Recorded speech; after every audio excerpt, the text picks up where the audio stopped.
With Dragon Dogma 2 just around the corner, you have an extremely important decision to make that's going to be worth an additional $10. And that is, should you upgrade to the Deluxe Edition? Today we're going to go over and talk about the difference of prices each edition has, and if it's worth for you to spend those additional $10. Now, with that being said, guys, we're extremely excited for Dragon Dogma 2. If you guys are excited, hit that like button and subscribe because we're going to have you guys completely covered. So, currently right now, let's get the first thing out of the way. If you pre-order, you're going to get a pre-order bonus that is really, really cool. It gives you weapon for each individual character and each individual vocation. Fighter, mage, archer, and thief will have their own unique weapons with different aesthetics, as you're seeing right here on this image, and they have that nice gold aesthetic. So pre-order bonus, if you pre-order the game, you will get this on both different editions. In addition to that, we're going to take a look at the extra item, which is the Ring of Assurance, when we talk about the Deluxe Edition, because that's another additional pre-order bonus that you also get that gets added to the Deluxe Edition. So the Standard Edition currently right now, guys, is running for $70, and you'll be able to get the game. If you pre-order, you get the pre-order bonuses. Now, let's take a look at the Deluxe Edition. So for the Deluxe Edition, guys, we have the following. We have the Exploring Camp Kit.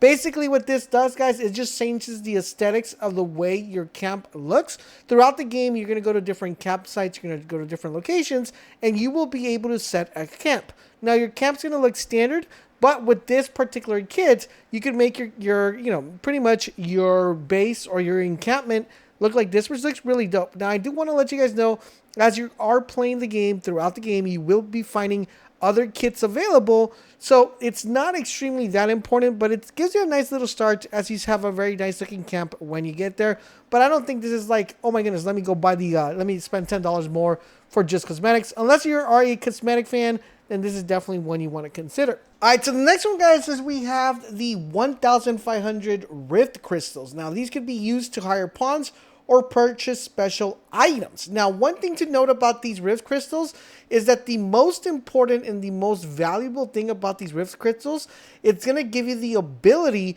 to be able to get higher level pawns early. So the thing right now is when you're playing the game, as you're progressing the game, there's going to be a couple ways for you to hire pawns. Number one, if they're walking around, you're able to just go ahead and talk to them and get them that way. Or you could go ahead and purchase a pawn, and it's going to cost you a couple Rift Crystals, like maybe 50, 40, 30.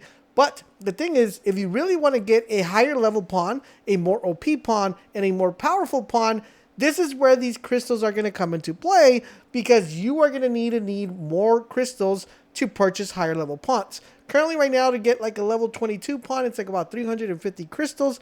So you guys can get an idea of what the actual price is as you keep leveling up. And the lower level you are, the faster you're able to get a very powerful pawn, the better. So these crystals are actually pretty important.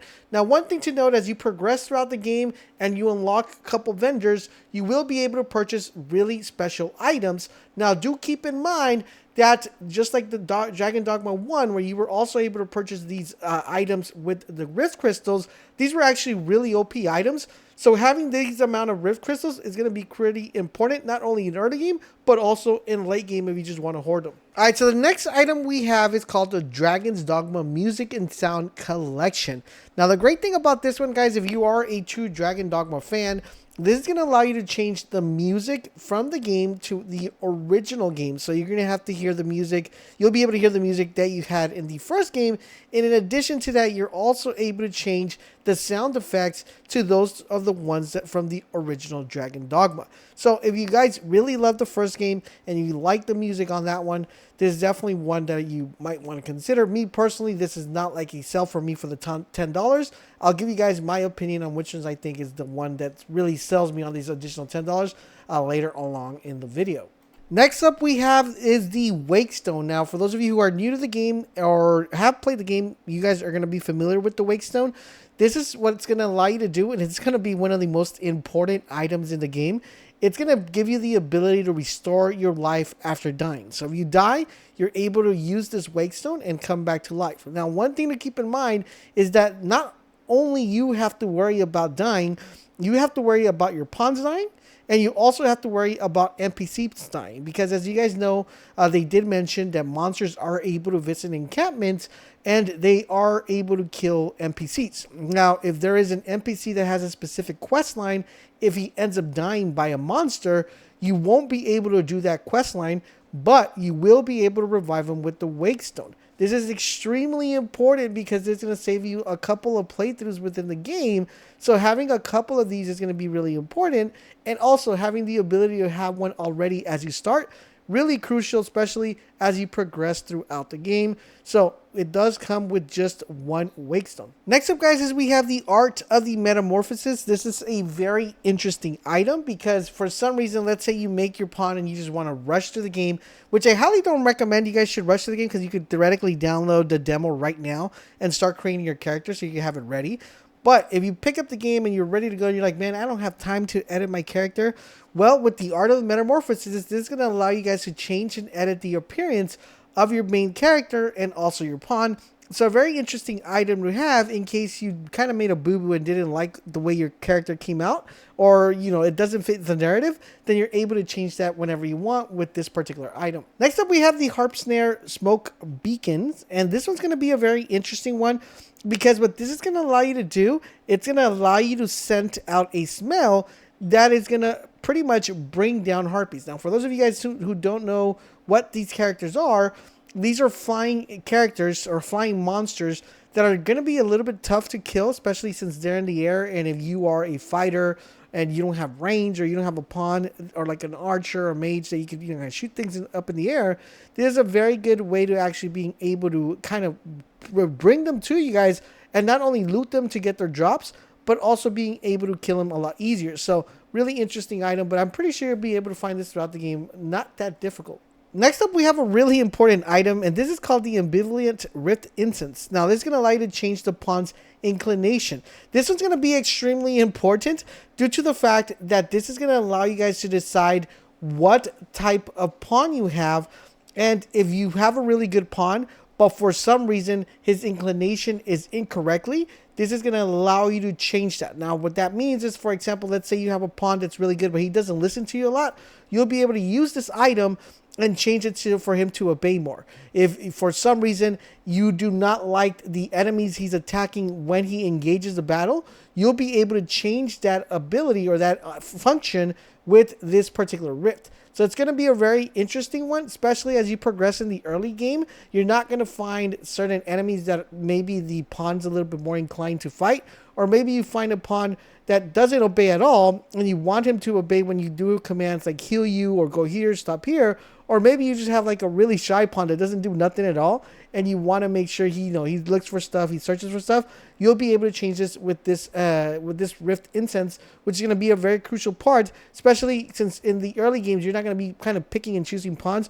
You're pretty much going to be picking up whatever you find. So this is a very good item to just make your life just a little bit easier when you get pawns. All right, so next up we have the Heartfelt Pendant. Okay, now this particular pendant is going to be really important because this is going to be part of a quest line, and this could be offered as a gift. Now, what this is going to allow you guys to do is going to allow you to change your affinity when it comes to hiring or contacting different NPCs, like for romance, or if you just want to have more reputation with a specific vendor. And since these vendors, the more reputation you have, the more better items they're able to get you.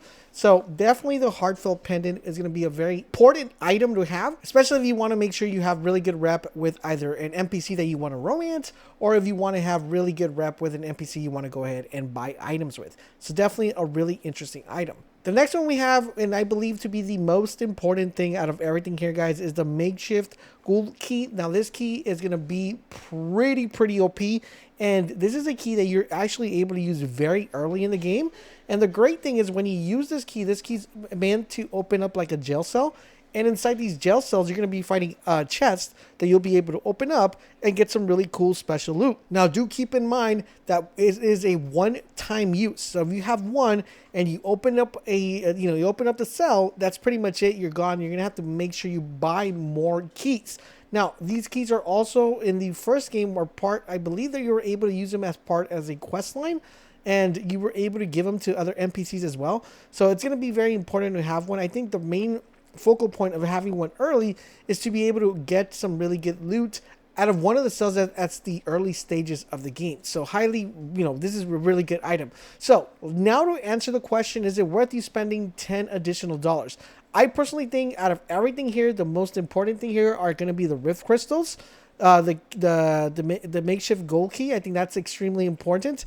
The Heartfelt Pendant, I think it's maybe, but I think the Weight Stone, the key, and the Rift Crystals, and of course the Ambivalent Rift Incense, I think those 4 items in general are going to be worth that $10 upgrade. It's just going to make your life just a little bit easier when you progress throughout the game. Now remember, if you do pre-order this edition, you will also get access to a ring that's going to give you, currently right now, it's called the Ring of Assurance. We really don't know what the ring gives you, but what we do know is, we can just speculate, it's pretty much going to give you a little bit more health, I'm assuming, or it's going to let you come back to life. It could be one of those. We don't know exactly what the ring does, but it's got to be important and it's got to be useful. So that is my take. If you pre-order, if you don't pre-order, I still think personally the Deluxe edition that gives you some really good items for that additional $10. But I want to know from you guys, which edition did you buy after watching this video if you decided to change your mind and picked a different edition? Now, if you don't know what class to pick, make sure you guys check out this video that's popping up right now in the screen so you guys can go ahead and know exactly what class to pick when the game comes out. Thank you guys for watching. I'll catch you guys on the next one.